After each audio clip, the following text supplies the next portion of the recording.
Hey folks, it is oh, excuse me. Hey folks, it is November 25th. It is Wednesday, and this is the Daily Word. I've been mostly quiet about the election in recent days. I've been really burned out on the turmoil and the conflict and the disunity among Christians over it.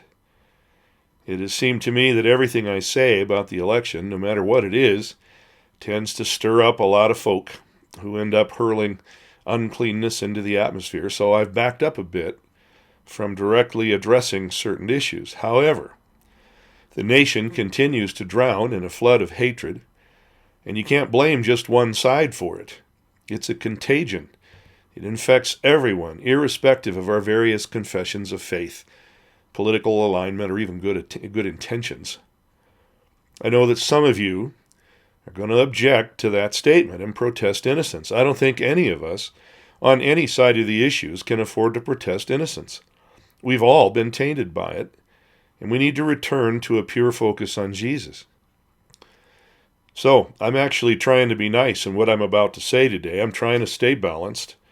I want to present strategies for prayer that most of us who call ourselves Christian on all sides of the issues can own. The most important reason I've held back a bit recently on statements I knew would generate controversy is that I needed time. I needed time to simply meditate on the Lord and seek Him. I needed to recenter. So yesterday was supposed to be my day off, but the Lord had other ideas. In the course of the day, the sense of His guidance shifted, and some of you probably won't like what I believe the Lord spoke, so here it comes. Many of us evangelical Christians, convinced that Donald Trump is God's man and that the election is shot through with voter fraud and corruption, we've been praying for a specific outcome for the filings, the recounts, and the court cases in the aftermath of November 3rd. And if you don't know, because the mainstream media isn't telling you, the key and most substantive cases are being filed in the next few days, and so it's far from over. Other people on the other side of the issue deny that there were any problems with the election, and they exhort the rest of us to simply graciously accept what appears to be the outcome of the election. Now, whatever side you're on, we all pray accordingly for the outcome that we envision.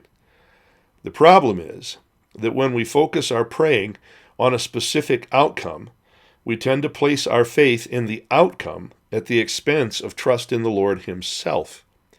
And we can actually feed the agenda of the enemy as we miss the real target. We then end up drowning in divisions, anger, judgments, accusations, and condemnations, even in our praying, because we find ourselves fighting against flesh and blood people instead of against powers, principalities, and spiritual hosts of wickedness in the spiritual realm. Remember Ephesians 6:12. For our struggle is not against flesh and blood, but against the rulers, against the powers, against the world forces of this darkness, against the spiritual forces of wickedness in the heavenly places. So, as court cases are still in motion, and as it seems that allegations of fraud surface on a daily basis while the mainstream media deny that these exist, we need to focus not on the outcome, not even on the revelation of wrongdoing, but on the spiritual hosts of wickedness that have been setting up the current situation for decades now. I want to tell you, it's been a coordinated strategy planned and executed in the demonic realm of the spirit. First, here's the strategy. First, undermine the faith of the nation, write God out of public life, water down the churches, inject cheap and easy grace into the doctrines of the church, diminish the power and central importance of the worship experience in the churches, create a generation of Christians seeking after experiences of God or spiritual entertainment, but who will not study the Bible. Infect schools and universities with secular philosophies that are inimical to the Bible. Then, influence the culture at large through corrupted media to buy into all four of the biblical signs of the worship of Baal and Baal's demonic influence on a culture. And those four influences are: 1, consuming self-focus; 2, acceptance of sexual perversion and immorality as normal; 3, the sacrifice of the children you'd call it infanticide. It's abortion in our day. And finally, cutting. And I won't go into to the cutting issue. Make it all seem normal to the majority of the population, and then portray those who stand against that stream to be haters, bigots, judgmental, and narrow-minded opponents of progress, justice, and equality.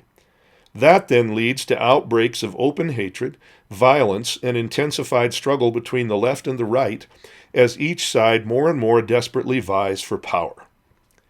The quest for power inevitably leads to corruption. And so here we now stand, mired in an election cycle that will leave half the country with broken faith in the system, excuse me, regardless of who comes out on top of the court cases.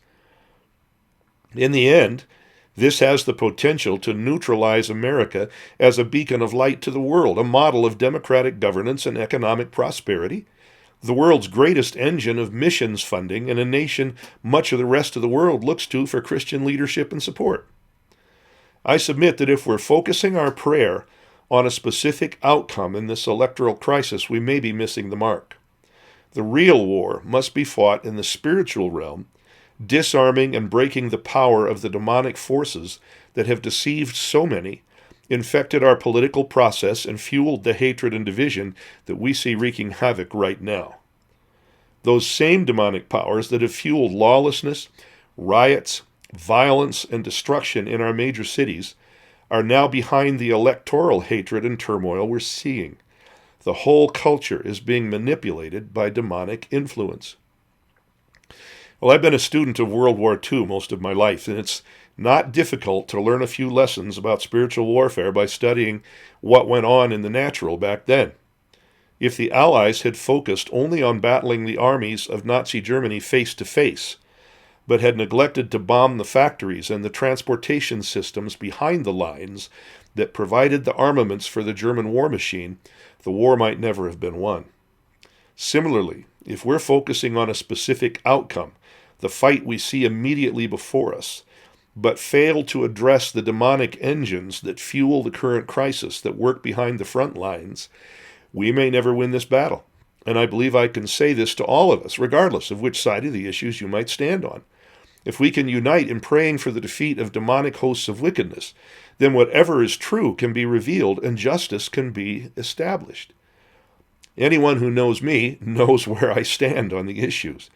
But I'm trying desperately to find common ground that all believers, regardless of political persuasion, can unite around. Our struggle is not against one another, but against demonic powers in the spiritual realm. We can all address that and trust God for the outcome. The powers of darkness delight in concealment. Mark chapter 4, verse 22, "For nothing is hidden except to be revealed, nor has anything been secret, but that it would come to light." In John 3:19, "This is the judgment, that the light has come into the world, and men loved the darkness rather than the light, for their deeds were evil. For everyone who does evil hates the light, and does not come to the light, for fear that his deeds will be exposed. But he who practices the truth comes to the light, so that his deeds may be manifested as having been wrought in God." Or of the devil, Jesus says this, John 8:44, "You are of your father the devil, and you want to do the desires of your father. He was a murderer from the beginning, and does not stand in the truth, because there's no truth in him. Whenever he speaks a lie, he speaks from his own nature, for he is a liar and the father of lies." Well, people, lies are crafted to conceal truth and to lead people into darkness. We've been led into darkness as a nation by the father of lies. There can be no good outcome while we hurl accusations and condemnations at one another. That's a misfocus and is itself a lie. And only limited good can be produced while we hammer away at the situation with a focus on an outcome while neglecting to focus on the underlying cause of what's happening. I'm suggesting that we urgently need to address the hidden demonic element of the current situation in the coming couple of weeks. Do it with authority. Do it with power. Tear away any veil of demonically inspired hiddenness to expose whatever corruption exists wherever it exists. And again, we can pray for an outcome or for corruption to be exposed. But at this point, it's much more strategic to pray for the power of the demonic that energizes concealment to be broken.